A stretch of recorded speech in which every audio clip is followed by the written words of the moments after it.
Hello friends, TypeScript Tea Time here, and today I'll be introducing Dungeonmans mod tools, which is a set of tools to help you build mods for Dungeonmans. Everything's centered around the CLI, although you can theoretically also skip it, but let's stick with it for now, at least. So, why should you use this? If you're doing the vanilla Dungeonmans modding, what you would be doing is writing a lot of text files, in particular entity definition text files, to define your monsters, the sprite of your monster, where the monster appears, and whatnot. And that's kind of rough because you have zero autocompletion, so you always have to go into the wiki or look at the actual game files to see how it's being done, because the game itself is using that format.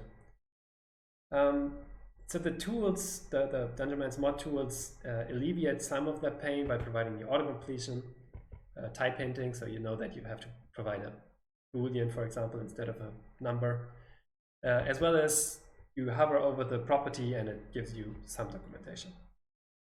And we leverage JSON, more precisely, JSON schema to do that. You'll be writing JSON for most of it. So, in terms of prerequisites, all you need is Node.js installed, which is the runtime, so to say, for JavaScript. And now Flame comments are going to come. Oh no, there's also other. What about Dino? You Google it, you go to download, you install it. 22 is the version that is required.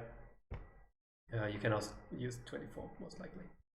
I'm running this on Ubuntu right now, but you can also do it on Windows, and I did. I'm just doing it because my streaming setup and recording setup is on Ubuntu.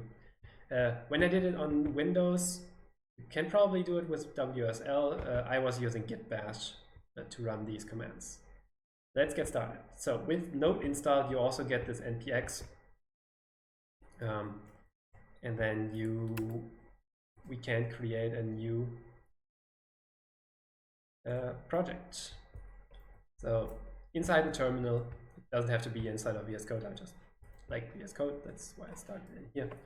So we have to provide a directory where we want to put stuff, and I put it into the my mod directory, and I call the mod my mod for simplicity. Run it, hit enter, and then it's doing stuff, and eventually we see, well, it got created inside of my mod. Let's cd into there. Next steps, we should be opening the README, name and describe our mod, as well as creating entity definitions, and then eventually play, build and package, and then finally we can play it. So let me just open this directory in VS Code, and then we'll take a quick look. So what you see in here is basically the README,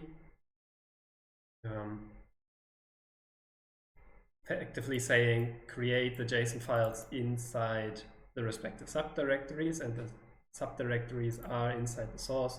So if you want to create sprites for a monster, you would create them in sprite data. If you want to create a monster in and of itself, it would go into actor data, which is not that obvious, but that's the way it is. More hints on how to find what later. But that's the basic premise. In here, you would now be just doing sprites.json, give it a name, my sprite, and then you put in the double quotes, and that gives you autocompletion. And you can also see there's documentation. There's not documentation for everything, but for a good part of it. And then you write your files like that.